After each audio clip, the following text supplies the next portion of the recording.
is National Early Signing Day. It's been student athletes let us know where they'll be playing their college ball. It will be created to give students the opportunity in their high school careers and enroll in college early. Over at Smithson Valley today, two big signings. That's after big offensive tackle Colton Thomason, who stands 6'8", weighs 325 pounds, signed his letter of intent to suit up for Jimbo Fisher and the Fighting Texas Aggies. And senior linebacker Gavin Woods is headed to Navy. Both players helped the Rangers go all the way to the Class 5A Division I state quarterfinals this season, where they lost to College Station 26-21 on the last play of the game. Now it's time for both Colton and Gavin to begin their college careers. It's just surreal, you know. I remember being in the 8th grade and walking in here and Coach Hill over there telling me that I was going to be on the varsity, and he had high aspirations for me. He said, "Oh, you can make this, that, and the other." I said, "Coach, I want to be a Ranger right now," and I did my time and gave everything for them. Now I'm ready to give my all for the Aggies. I'm just so thankful. That's all I can really say. I'm blessed, and to be there here in this opportunity, just thank everybody, especially God, and just that's gotten me here today. Congratulations. Earlier, Tyler Turner from Brennan High School signed his national letter of intent to play for the Oregon Ducks. The 4-star recruit is rated as the number 35 safety in the class of 2023 as he put pen to paper last Friday to make it official. It's big, you know, it's just something cool. Last day of high school at the same time. It's something I've been dreaming of for 4 years. You know, I was here watching some of my older teammates my freshman year, and it's like I never thought I'd be here, but you know, now I am, and it's just a cool feeling. My work is just a great place. You know, great people, great energy, people that really care about me as a player and care about all the other players too. All the players care about each other, and so it's just a very loving community and very community I want to be a part of. That is awesome. Congratulations to UTSA head football coach Jeff Taylor, who welcomed 22 early signees as part of his 2023 recruiting class today. Among them, 3 running backs: Rocco Griffin, a transfer from Vanderbilt; Robert Henry from Jones College in Mississippi; and Brandon High, 2-time first-team All-District from Conroe; and now another left-handed quarterback in Owen McCowan, a transfer from Colorado. I started 4 games at Colorado. We're also excited about Jackson Gilkey. These guys aren't dumb. They know Frank's going to graduate, believe it or not, one day. And they know we've got a really good thing going here. We throw the ball indoors, and we like to throw it a lot. You know, we snap the ball approximately 80 times a game. So you can have some really good statistics. And obviously my relationship there helped, but I've made no promises to anybody. The only promise is Frank Harris is the starting quarterback, and the day he graduates, there'll be an open competition. After what, about 8 years, right?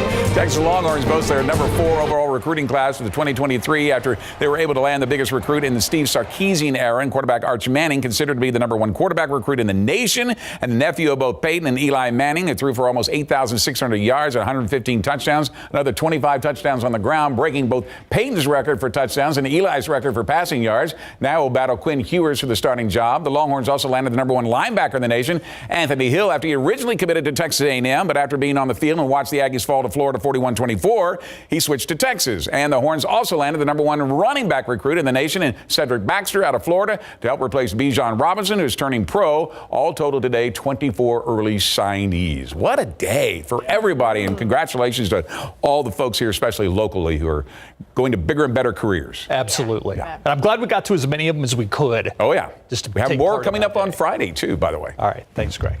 We'll be right back.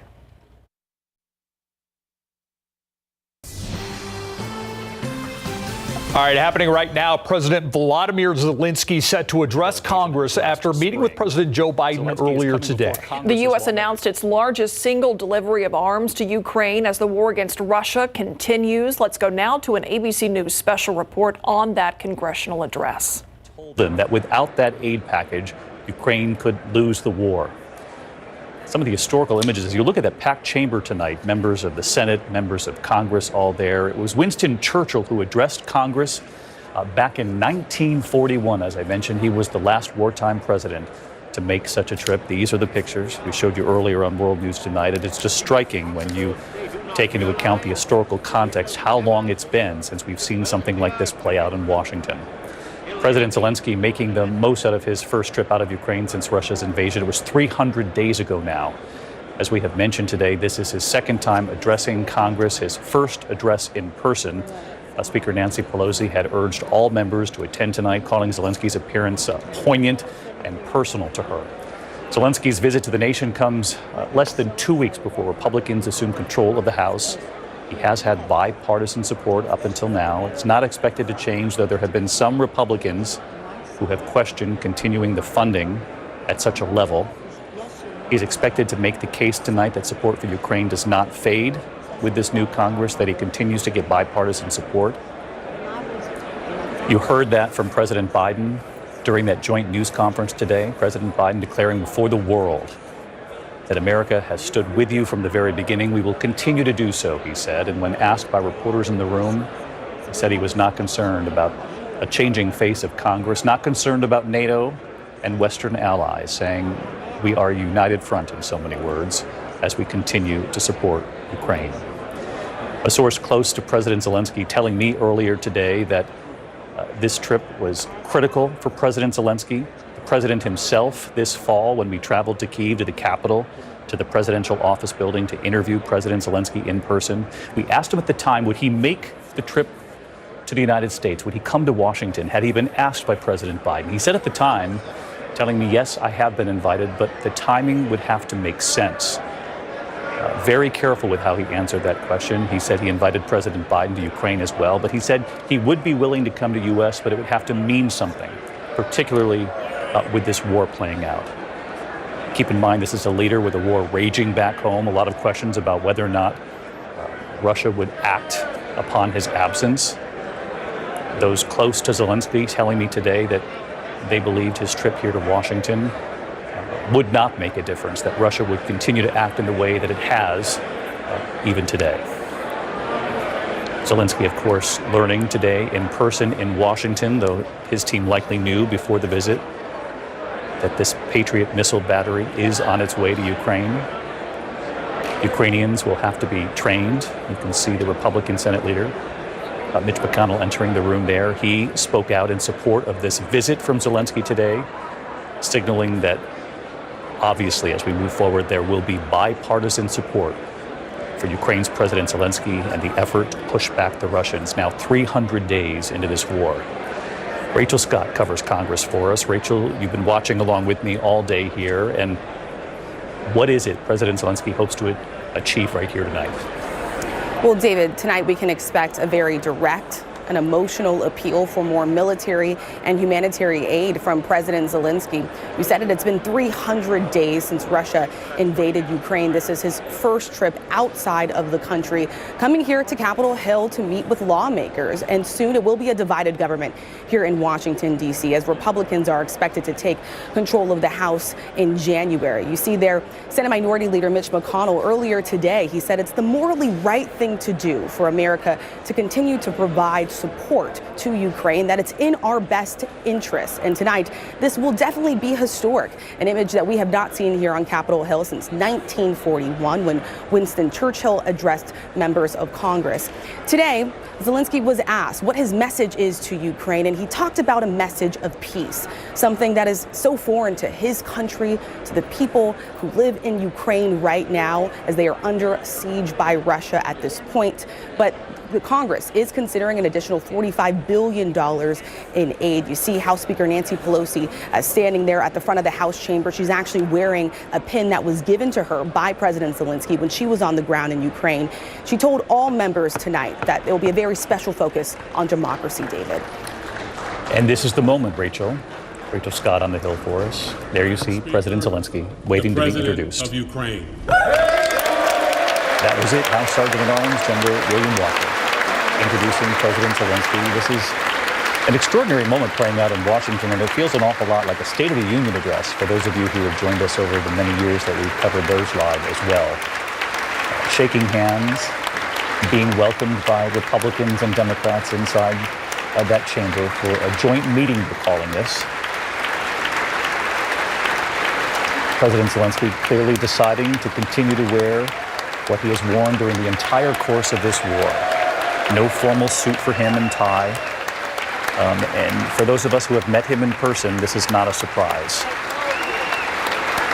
I've been told by that source close to the president that he is here in the U.S. but will leave very soon after. Obviously not giving away any travel details, but does not plan to stay here in the U.S. for very long at all. He wants to get back to Ukraine and back to the work at home. Let's listen.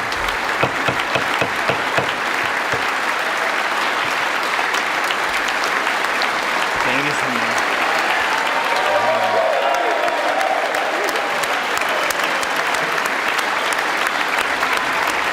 House Speaker Nancy Pelosi will introduce him next. Again, her trip to Ukraine, Ken, she wears in honor of Ukraine tonight, and one of her final actions, one of her final duties as House Speaker.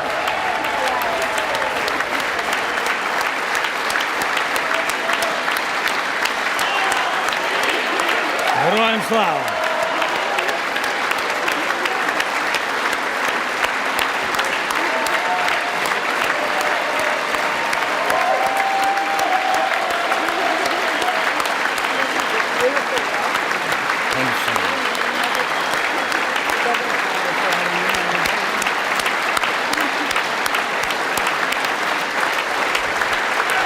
Members,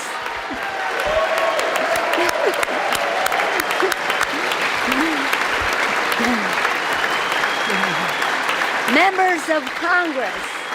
I think it's too much. I think it is.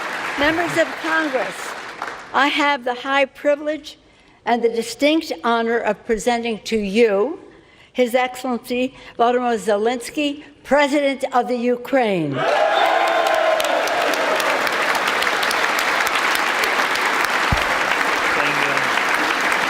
Thank you so much.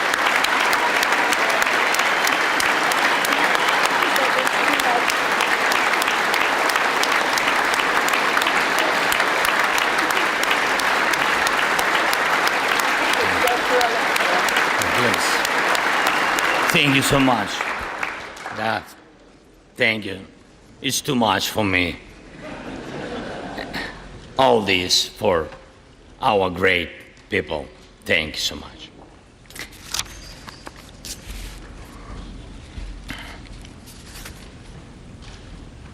Dear Americans, in all states, cities, and communities, all those who value freedom and justice, who cherish it as strongly as we Ukrainians, in all our cities, in each and every family, I hope my words of respect and gratitude resonate in each American heart. Madam Vice President, I thank you for your efforts in helping Ukraine. Madam Speaker, you bravely visited Ukraine during the full-fledged war. Thank you very much. Great honor. Thank you.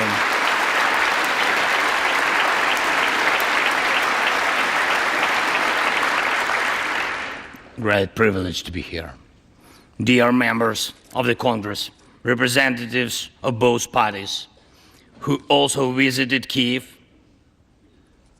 esteemed congressmen and senators from both parties who will visit Ukraine, I'm sure, in the future, dear representatives of diaspora,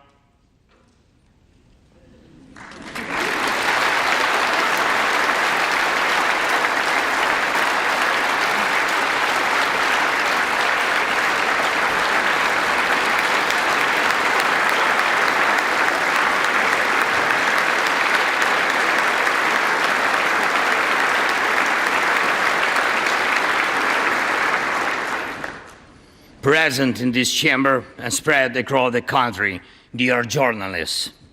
It's a great honor for me to be at the US Congress and speak to you and all Americans. Against all odds and doom and gloom scenarios, Ukraine didn't fall. Ukraine is alive and kicking.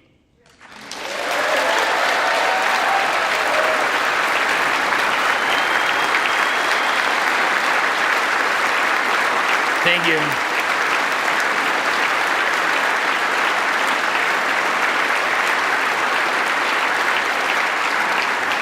And it gives me good reason to share with you our first first joint victory.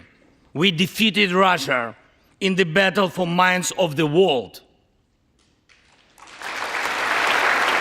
We have no fear, nor should anyone in the world have it. Ukraine's gained this victory, and it gives us courage, which inspires the entire world. Americans gained this victory, and that's why you have succeeded in uniting the global community to protect freedom and international law. Europeans gained this victory, and that's why Europe is now stronger and more independent than ever. The Russian tyranny has lost control over us.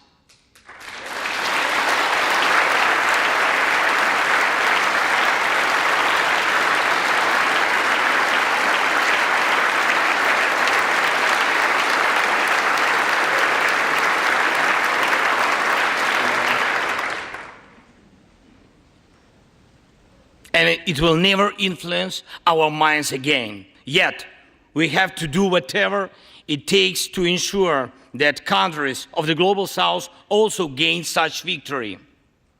I know one more, I think, very important thing. The Russians will stand a chance to be free only when they defeat the Kremlin in their minds.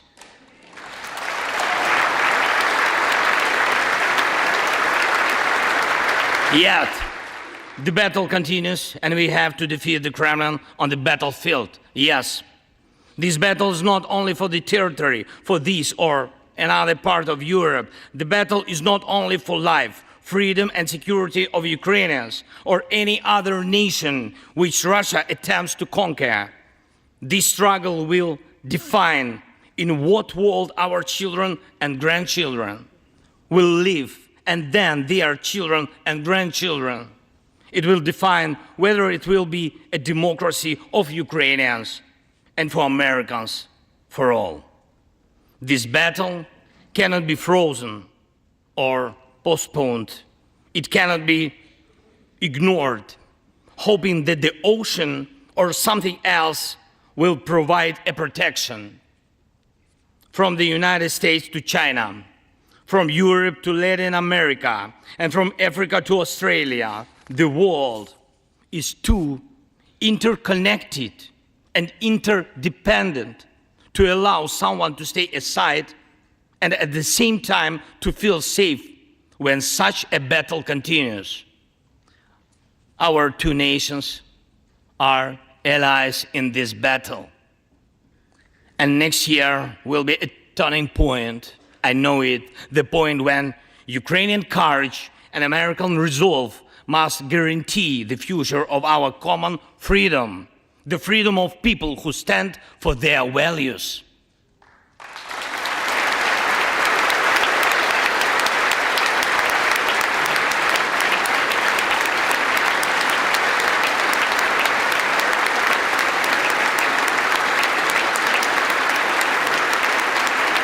Ladies and gentlemen, Americans, yesterday before coming here to Washington, D.C., I was at the front line in our Bakhmut, in our stronghold in the east of Ukraine, in the Donbass. The Russian military and mercenaries have been attacking Bakhmut non-stop since May. They have been attacking it day and night, but Bakhmut stands.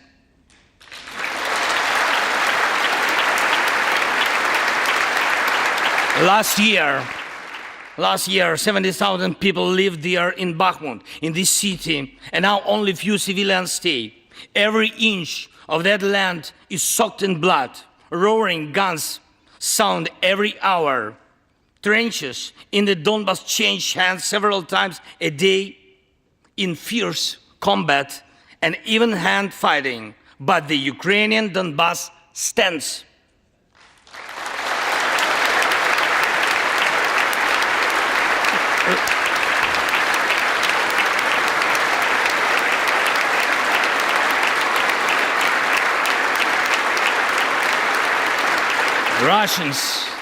Russians use everything they have against Bakhmut and our beautiful cities.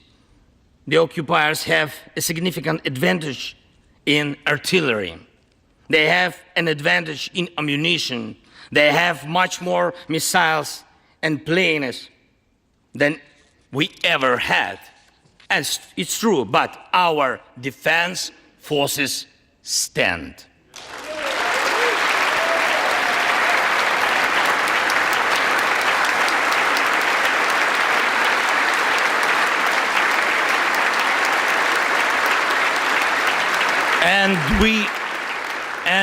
And we all are proud of them. The Russians' tactic is primitive. They burn down and destroy everything they see. They send thugs to the front lines. They send convicts to the war. They threw everything against us, similar to the other tyranny, which is in the Battle of the Bulge. Threw everything it had against the free world, just like the brave American soldiers which held their lines and fought back Hitler's forces during the Christmas of 1944. Brave Ukrainian soldiers are doing the same to Putin's forces this Christmas.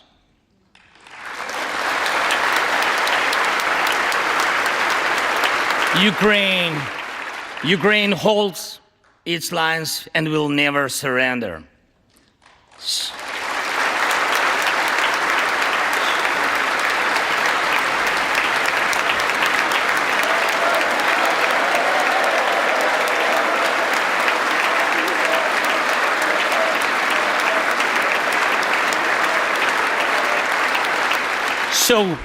So here is the front line.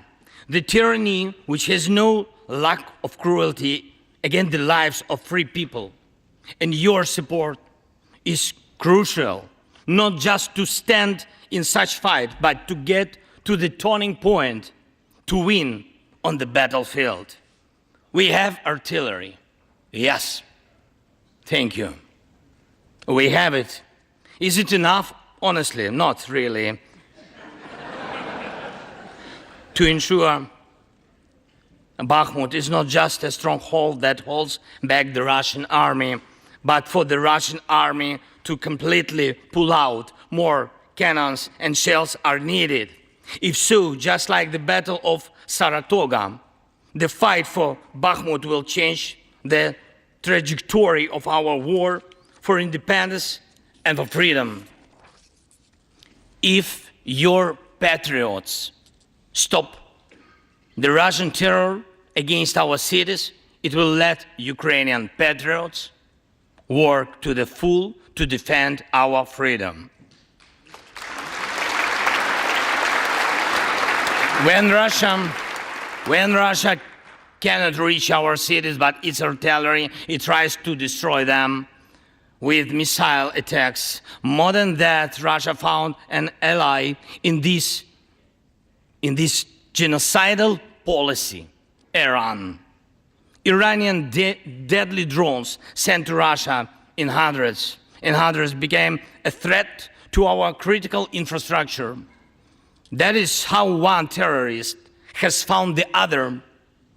It is just a matter of time when they will strike against your other allies. If we do not stop them now, we must do it.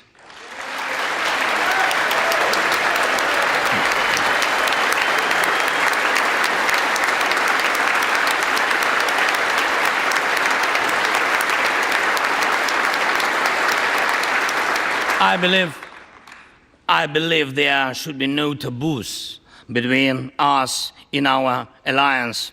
Ukraine never asked the American soldiers to fight on our land instead of us. I assure you that Ukrainian soldiers can perfectly operate American tanks and planes themselves.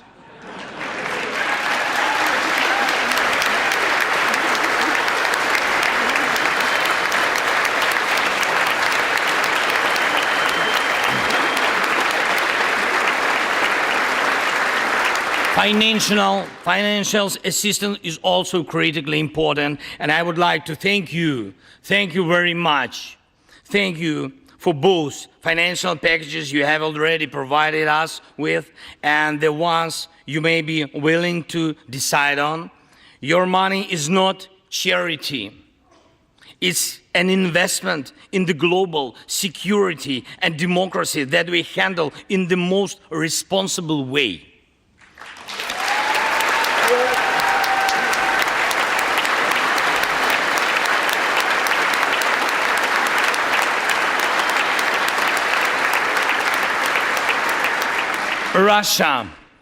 Russia could stop its aggression, really, if it wanted to, but you can speed up our victory. I know it. And it will prove to any potential aggressor that no one can succeed in breaking national borders, no one committing atrocities and reigning over people against their will. It would be naive to wait for steps towards peace from Russia, which enjoys being a terrorist state. Russians are still poisoned by the Kremlin. The restoration of international legal order is our joint task. We need peace. Yes, Ukraine has already offered proposals, which I just discussed with President Biden, our peace formula, 10 points which should and must be implemented for our joint security, guaranteed for decades ahead. And the summit which can be held, I'm glad to stress that President Biden supported our peace initiative today. Each of you, ladies and gentlemen, can assist in the implementation to ensure that America's leadership remains solid, bicameral, and bipartisan. Thank you.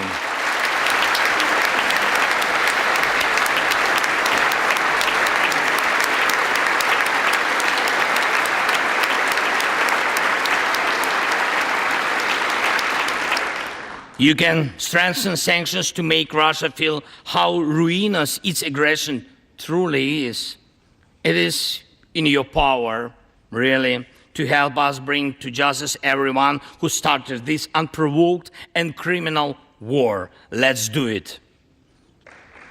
Let terrorists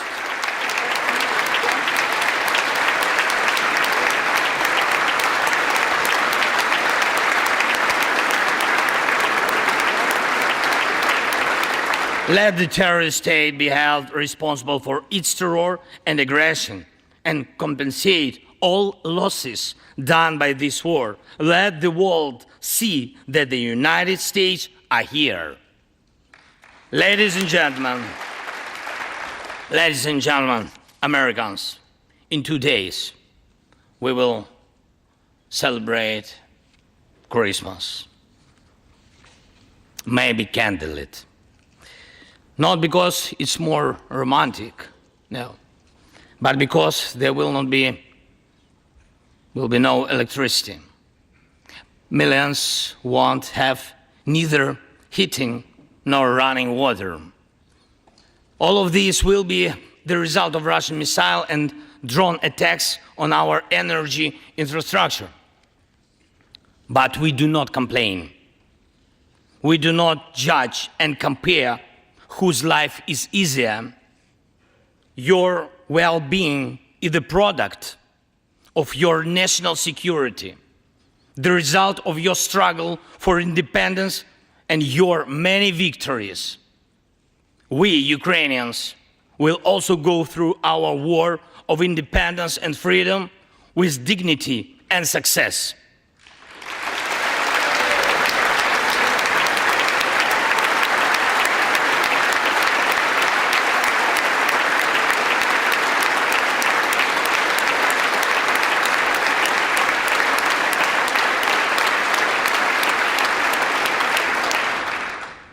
We'll celebrate Christmas.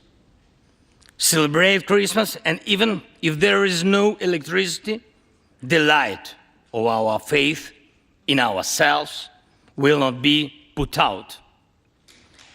If Russian missiles attack us, we'll do our best to protect ourselves. If they attack us with Iranian drones and our people will have to go to bomb shelters on Christmas Eve, Ukrainians will still sit down at the holiday table and cheer up each other. And we don't have to know everyone's wish, as we know that all of us, millions of Ukrainians, wish the same: victory. Only victory.